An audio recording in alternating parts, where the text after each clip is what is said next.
How to fix live wallpaper not supported on TikTok. First things first is access your TikTok application and make sure that you're logged into your account. Now, once you're logged in, go to your profile and click on the three lines at the top right corner and go to settings and privacy. Now, in here, all you have to do is scroll all the way down till you find report a problem. Now, sometimes live wallpaper is going to be presented right here and sometimes is not. So all you have to do is just directly go to submit a report. Now from here, if you do have a screenshot from that error, then you can upload it on the first gallery option. And if you also have a screen video recording, then you will have the option to upload it on the second option.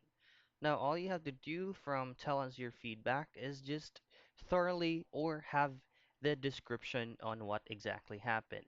Now, all you have to do from here is just go to please help me out because my live wallpaper is not supported or is not working on the app. Now, once everything is set up, then just directly click on submit and you'll just have to wait for the TikTok customer support to get back to you once everything is sorted out. So that's it. That's how you troubleshoot or fix live wallpaper is not supported on TikTok.